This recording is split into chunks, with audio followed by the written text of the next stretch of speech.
Hello, my name is Samuel, and I'm going to give you a quick tutorial of ZipGrade.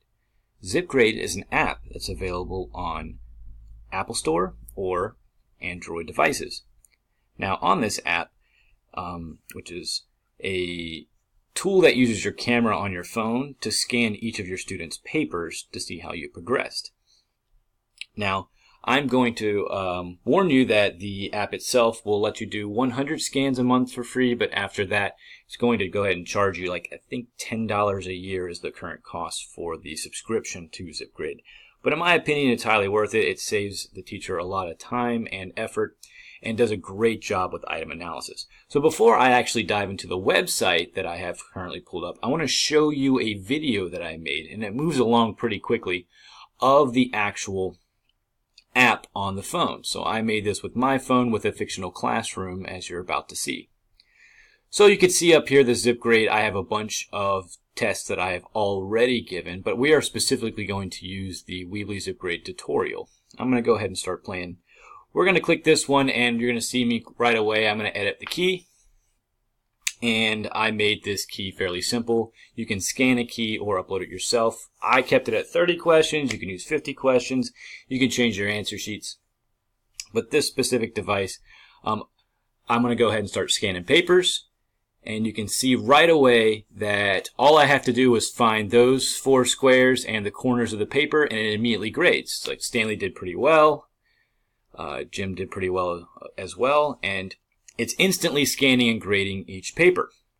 So you can see who needs remediation and who doesn't, right? For example, Michael obviously needs remediation on a few topics.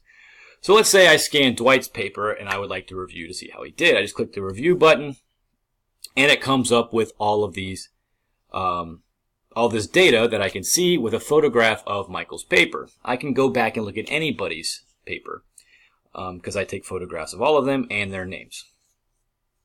So next I want to look at the item analysis. You can see as I'm scrolling through, I can look at each individual question, see how each student did on individual questions, and I can even click on specific questions, like I want to see who missed number 3.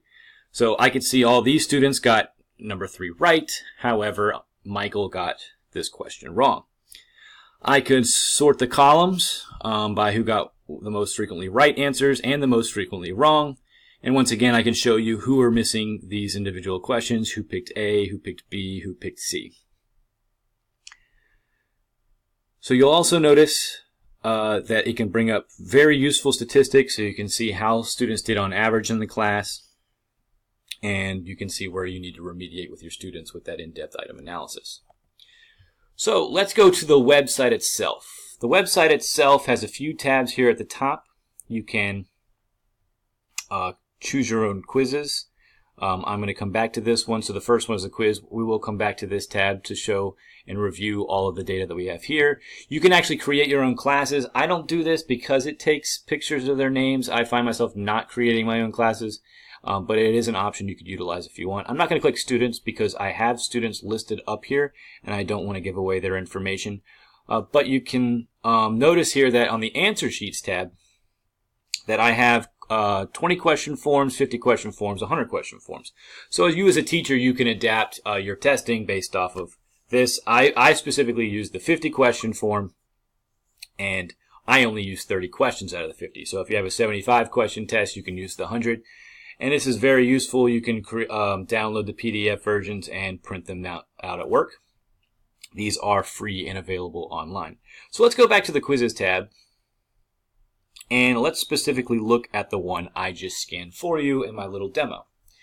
With this particular Weebly ZipGrade tutorial quiz that I gave, you can see it brings up a chart of how the students did with the averages and things like that. You can also scroll down and find how individual students did and the data of each problem. The most useful tool that I've found that I have used for this website is that I can actually export individual papers for each student. So I will do that now to show you exactly how each student did. Now I like to do this and print this out for my students. This allows me to keep their original tests, file them away on how they did, and then give the students back this. With this, the students can see a photo of their paper because some students may not be so honest and might change a couple of their answers. So it's nice to give them back a photo of their paper, as well as their grade and an item analysis. This item analysis on the right is very useful. The students can see what the correct answer was supposed to be, what answer they picked, and the far right column here, it shows the class percentage. So if a student were to get something wrong and they notice that most of the class got it right, then they can start to evaluate and say, hey, I'm falling behind my peers. This is a very, very useful tool for students and is also very useful for teachers. So I find that this is a very user-friendly website and it is very helpful. And as you can see that I have used this for multiple tests in the past, exams, mock tests, practice tests, quick worksheets where I wanted to see how they were doing. And I've used it even for warm-ups where I kept the warm-ups at their desk and I just walked around the room with my phone and I scanned each student's paper.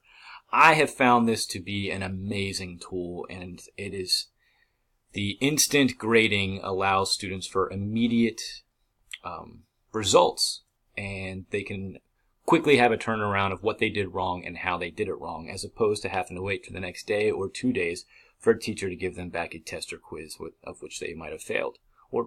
So I hope this tutorial was useful, and if you have any questions, feel free to email me.